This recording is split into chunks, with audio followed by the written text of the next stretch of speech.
Think that you might have genital herpes, or have you recently received this diagnosis? Stay tuned as we'll be talking about the most common presentations of both men and women with genital herpes.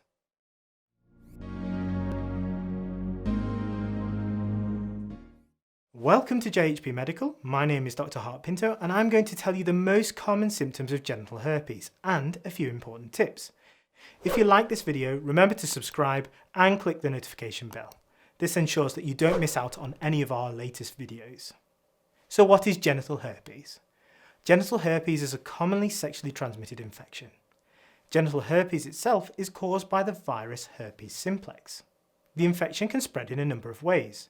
Predominantly, this is via direct skin-to-skin contact with someone who has the herpes simplex virus.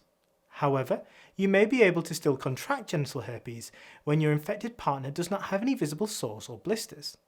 In some cases, transmission occurs during oral sex, where your partner, with a cold sore, passes the virus onto your genitalia.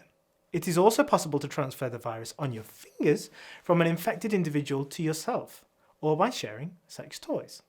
So what symptoms will I experience if I've got genital herpes?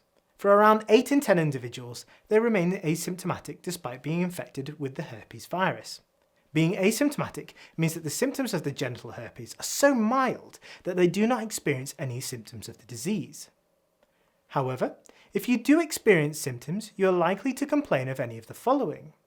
In the initial week following first exposure to herpes, you may develop red bumps, white blisters, or painful ulcers with some surrounding redness. These lesions may appear anywhere, however, the most frequent places are the genitalia, the anus, the mouth, or the eyes. These lesions will usually crust and heal over. Some individuals can also complain of associated lumps developing in the groin. During your first outbreak, you may also experience flu-like symptoms with muscle aches. Unfortunately, genital herpes can recur with many patients experiencing multiple episodes. For some, the frequency of the outbreaks reduces over time, and it's important to remember that every patient's experience is different. Some patients may experience warning signs of an impending outbreak. These can include a burning, itching, or tingling sensation around the affected areas. If outbreaks are left untreated, they can last for around 4 weeks. And you may experience complications such as difficulty passing urine. In more severe cases where the virus is spread, this can cause inflammation of the brain or the surrounding tissues. This is called HSV encephalitis or meningitis respectively. Should I get checked? If you are experiencing any of the symptoms above, or believe you may have been exposed to someone who may have genital herpes, you should get examined by a qualified medical professional. Your doctor, in 9 out of 10 cases, should be able to make the diagnosis of genital herpes based upon their examination. You may also receive a swab, taking fluid from one of your blisters or sores in order to confirm the diagnosis. Right, so your doctor has diagnosed you with genital herpes. What are the treatment options? Unfortunately, no cure for genital herpes exists, and treatments available are only able to reduce the severity and the duration of the attacks. If you present within 5 days of onset of symptoms, your doctor can prescribe you an antiviral medication. The most frequently prescribed is acyclovir, which is given as 200 mg and is taken 5 times a day, initially for 5 days. The treatment course may be extended to 10 days when new lesions are continuing to form. To alleviate discomfort associated with an outbreak, you may find benefit with taking regular painkillers, using ice packs wrapped in towels, and taking regular salt baths. Your doctor may also prescribe you a local anaesthetic ointment to apply to the areas of discomfort. If you are experiencing recurrent attacks, more than 6 a year, or the outbreaks are causing physical distress, or affecting your quality of life, your doctor at their own discretion can prescribe you a suppressive antiviral treatment.